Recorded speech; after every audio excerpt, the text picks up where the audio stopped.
morning, all the students and teachers of the electronics department who are watching this live telecast of EduSets. Today we'll be discussing about the power amplifiers or large signal amplifiers. It's yet another topic of the subject analog electronics. So let us start first. What is the outline of the topic? How I have planned this presentation.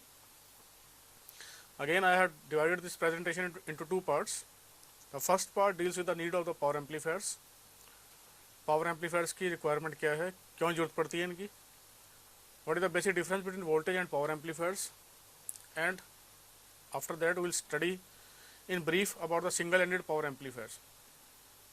Then in the second part, for reducing harmonic distortion, how we can use push-pull amplifiers, that we will discuss. And then these push-pull amplifier circuits, different push-pull amplifier circuits, 2-3 circuits we will be discussing with the help of circuit diagrams and the description, how they are removing the harmonic distortion. So this all we will discuss in the second part. So first of all, why we require the power amplifiers? Large signal amplifiers की जरूरत क्यों पड़ती है हमें, क्यों आवश्यकता पड़ती है इसकी हमें? डिस्क्रिप्शन स्टार्ट करने से पहले एक एग्जांपल लेते हैं हम लोग. अगर हम लोग पब्लिक एड्रेस सिस्टम देखें जिसमें एक स्पीकर जो है माइक में कुछ बोलता है और आप उसकी जो आवाज़ है एम्पलीफाई होकर स्पीकर में सुनते हो, उसको पब्लिक एड्रेस सिस्टम बोलते हैं हम. तो सबसे पहले जो स्पीकर है वो माइक्रोफोन में बोलता है, कोई भी बोलने वाला है, और उसकी जो आवाज़ है ऑडियो सिस्टम है, ऑडियो सिग्नल जो है it is fed to the microphone first. Microphone converts this sound signal into electrical signal as you all know. और ये जो सिग्नल हमारे पास होता है ये बहुत लो वोल्टेज का होता है in terms of millivolts. इस वोल्टेज को जो मिली वोल्ट का सिग्नल है हमारे पास, इसका लेवल हम रेज करते हैं by using multi stage amplifiers, जो कि हमने पहले डिस्कस किए हैं. Multi stage amplifiers we can use 2-3 stages of amplifiers to raise the level of the voltage. उसके बाद lastly we need power amplifiers which will be able to drive the loud speaker.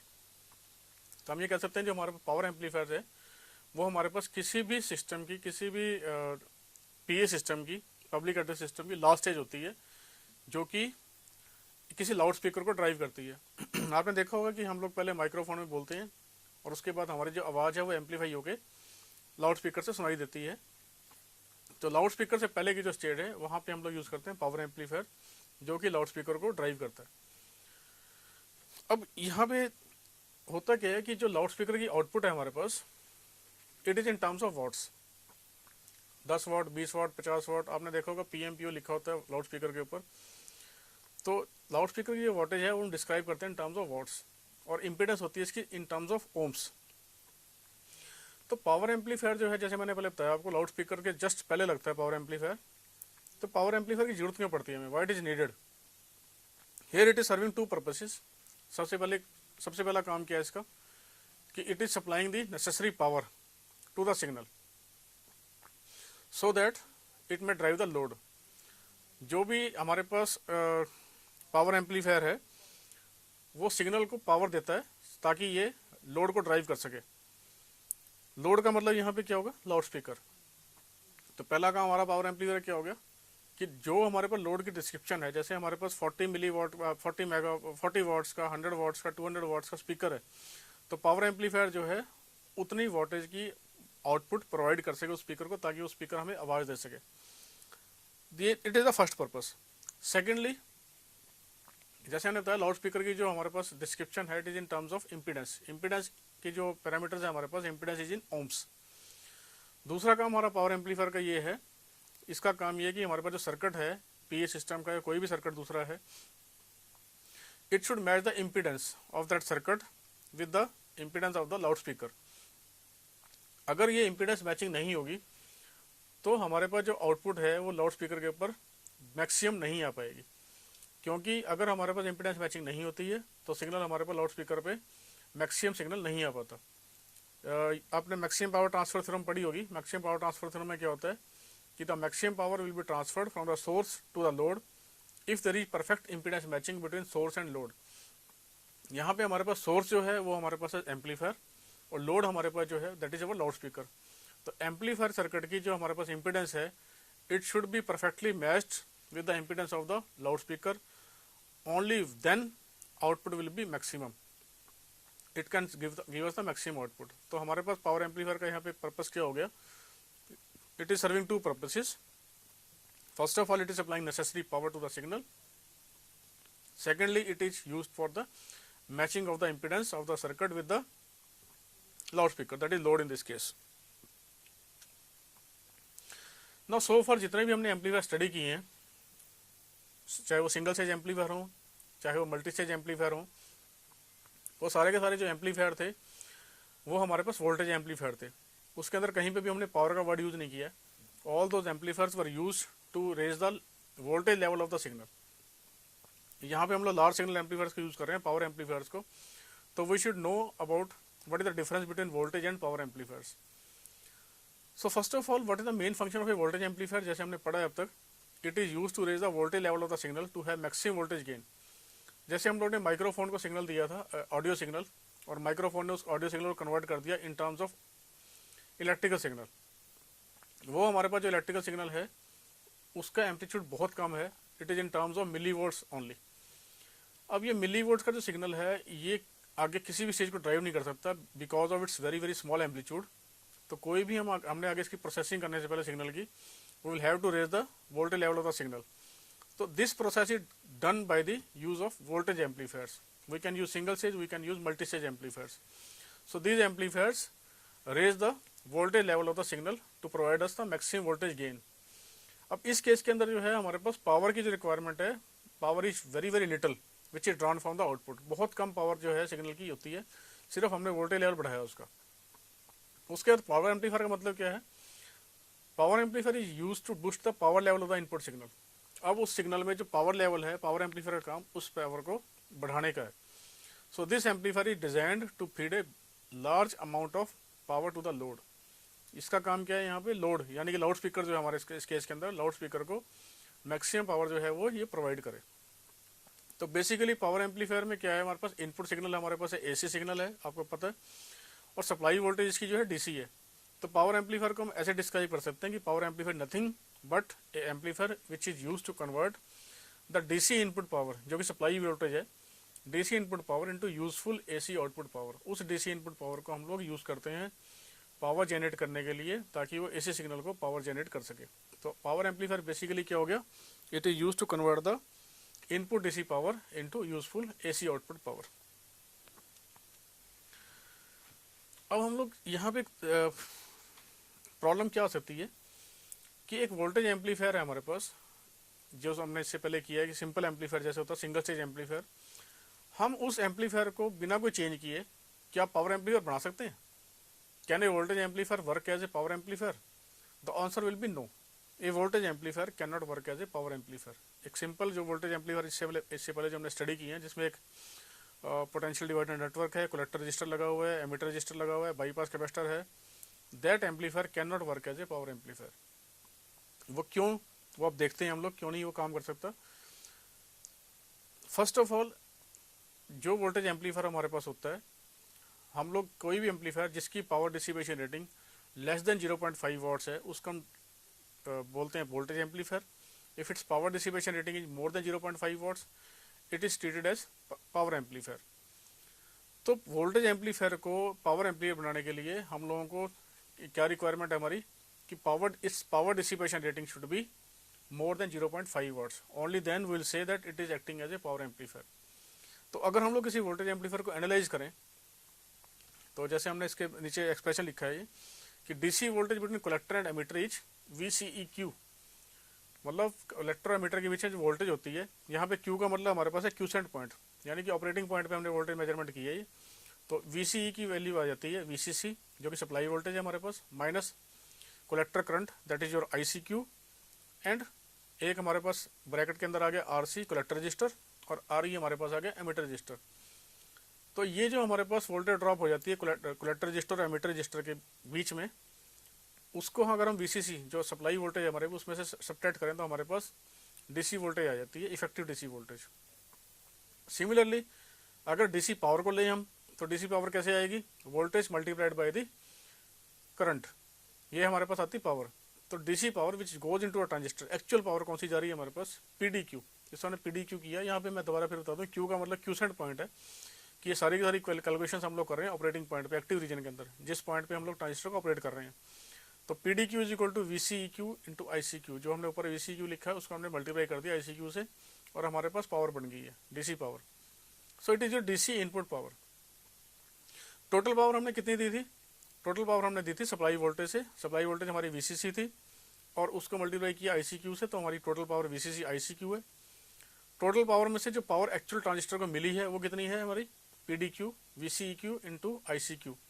कितनी power waste होगी हमारी, इन दोनों का difference, यानी कि VCC ICQ minus वीसीक्यू ICQ, वो आगे देखते हैं हम लोग। ये हमारे पास पावर का लॉस है, वीसीक्यू आईसीक्यू माइनस वीसीक्यू आईसीक्यू। अगर आईसीक्यू हम कॉमन निकाल दें तो वीसीक्यू माइनस वीसीक्यू बचता है यहाँ पे, और अगर इसको रेजिस्टेंस की टर्म में लें हम तो हमारे पास आ जाता है ICQ square into R C plus R E. इतनी पावर का लॉस हमारे पास हो जाता है अगर हम लोग वोल्टेज एम्पलीफायर यूज करें। इस पावर लॉस को हम लोग अवॉइड बिल्कुल भी नहीं कर सकते। अब इस पावर लॉस को हम कम करने के लिए क्या करें, अगर इस इक्वेशन को देखो अब, अगर हम आर सी और आर ई को दोनों के वैल्यू को जीरो कर दें, means we are not using R C, we are not using R E, only then we can avoid this loss of power. R E को हम लोग जीरो नहीं कर सकते, आर ई को हमें यूज़ करना ही पड़ेगा एमीटर रजिस्टर को, सो दैट कि हमारी जो बायसिंग है वो डिस्टर्ब ना हो। आपको पता है कि हमने आर ई और कैपेसिटर, जो एमीटर रजिस्टर और बाईपास कैपेसिटर है उसको यूज़ करते हैं हम लोग सेल्फ बायस के लिए, पोटेंशियल डिवाइडर बायसिंग सर्किट के लिए यूज़ होता है ये। तो आर ई को हम अवॉइड नहीं कर सकते, R E will be there. Otherwise transistor जो है वो हीट होने के बाद क्या होगा, थर्मल रनअवे हो जाएगा और स्टेबलाइजेशन उसकी डिस्टर्ब हो जाएगी। तो R E should be there because it helps in stabilization of operating point. दूसरा पैरामीटर कौन सा बचा इसके अंदर, आर सी। तो हमारे पास ऑप्शन क्या बचती है कि we can eliminate R C. R C को हम हटा दें तो हमारे पास जो पावर का लॉस है वो बहुत कम रह जाएगा। अब आर सी को हटाने के बाद हम लगाएं क्या यहाँ पे, तो वो हम नेक्स्ट सेक्शन में देखते हैं। एक सिंगल वोल्टेज एम्पलीफायर में से, जो सिंपल वोल्टेज एम्पलीफायर आपने स्टडी किए हुए हैं, उसमें से हम लोग आर सी को एलिमिनेट कर देते हैं ताकि हमारे पास पावर का जो लॉस है वो मिनिमम हो। तो ये हमारे पास एक ऑप्शन बचती है। इसमें हमने सिंपली, आप इसको सर्किट को आप ध्यान से देखें तो इसमें क्या बचता है हमारे पास, क्या लगाया हमने यहाँ पे, आर ई अपनी जगह पे है, कैपेसिटर अपनी जगह पे है, बाईपास कैपेसिटर। सिंपली हम लोगों ने क्या किया, वोल्टेज एम्पलीफायर में से कलेक्टर रजिस्टर आर सी को हटा दिया यहाँ से, और आर सी को हटा के हमने क्या किया, एक ट्रांसफार्मर लगा दिया। ट्रांसफार्मर की जो आर सी की जगह एक प्राइमरी वाइंडिंग जो है ट्रांसफार्मर की, वो कलेक्टर और सप्लाई वोल्टेज के बीच में लग गई। अब आपको पता है कि ट्रांसफार्मर में जो है डीसी आइसोलेशन मैक्सिमम है, कोई रेजिस्टेंस नहीं प्रोवाइड करता ये, तो यहाँ पे हमारे पास पावर लॉस जो है वो बिल्कुल ऑलमोस्ट जीरो हो जाएगा। और ट्रांसफार्मर की जो सेकेंडरी है उसको हमने कनेक्ट कर दिया है लोड के साथ, जो कि लाउड स्पीकर है। तो simply what we have done, it's a circuit of single ended power amplifier to make a voltage amplifier into power amplifier. First requirement is we have to minimize the power losses. Power losses occurring mainly due to the heating up of, mainly due to the power dissipation through the resistors. Resistors कौन से, collector resistor RC, emitter resistor RE. RE we cannot eliminate. तो only option we are left with the, we can eliminate RC. तो RC को हमने eliminate करके क्या किया यहाँ पे, we have replaced RC with the transformer. Primary winding use कर ली हमने और सेकेंडरी वाइंडिंग को हमने लगा दिया लाउड स्पीकर के साथ। क्योंकि आपको पता है ट्रांसफार्मर जो है it's a lossless device, almost lossless device, DC isolation बैक्स प्रोवाइड करता है ये। तो जितनी आपने वीसीसी अप्लाई की है, सारी की सारी जो वीसीसी है वो बिना किसी लॉस के ट्रांजिस्टर को मिल जाएगी। फर्स्ट पर्पस ये है इसका। सेकेंड पर्पस है इसका, जो हमने सेकेंड सर्किट बनाया इसके अंदर B circuit, right hand side में आप देखिए कि एक प्राइमरी वाइंडिंग और सेकेंडरी वाइंडिंग की जो टर्न्स रेशियो है उसको एडजस्ट करके हम लोग इम्पीडेंस मैचिंग भी प्रोवाइड कर सकते हैं। We can adjust N1 is to N2, that means primary turns ratio and secondary turns ratio, and afterwards by adjusting these turns ratio we can adjust the impedance matching also, we can attain the impedance matching also. तो ये इसके दो purpose हो गए हमारे पास यहाँ पे। एक तो डीसी आइसोलेशन प्रोवाइड कर दी इसने, कोई भी लॉस नहीं है इसके अंदर, और दूसरा by adjusting the turns ratio we can achieve impedance matching also. ये भी हमारी पावर एम्पलीफायर की रिक्वायरमेंट थी, तो रिक्वायरमेंट भी हमारी जो है वो ट्रांसफार्मर लगाने से पूरी हो जाती है।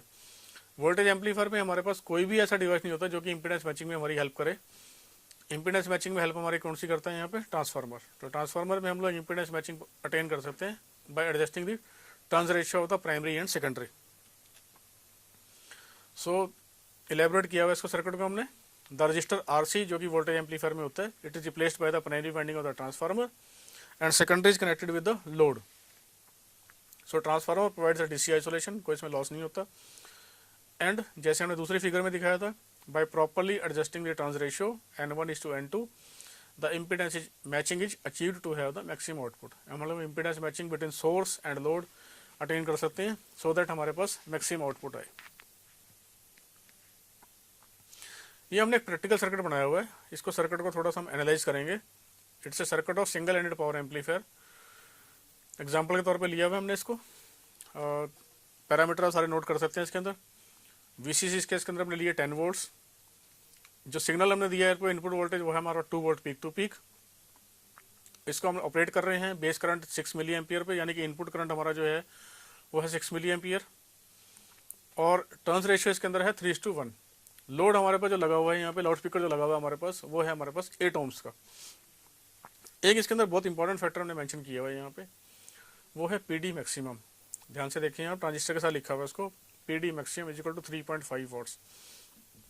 It's the most important parameter of this amplifier. PD maximum. What is PD maximum? PD maximum denotes जो हमने ट्रांजिस्टर के अंदर यूज किया है उसकी maximum power dissipation rating 3.5 watts है। मीन्स हम लोगों ने सर्किट ऐसे डिजाइन करना है अपना कि किसी भी कंडीशन में एम्पलीफायर की ट्रांजिस्टर की जो डिसिपेशन रेटिंग है, पावर डिसिपेशन रेटिंग है, वो 3.5 वाट से ज़्यादा ना हो। It should not exceed this value. अगर एक्सीड कर जाती है वैल्यू 3.5 वाट से,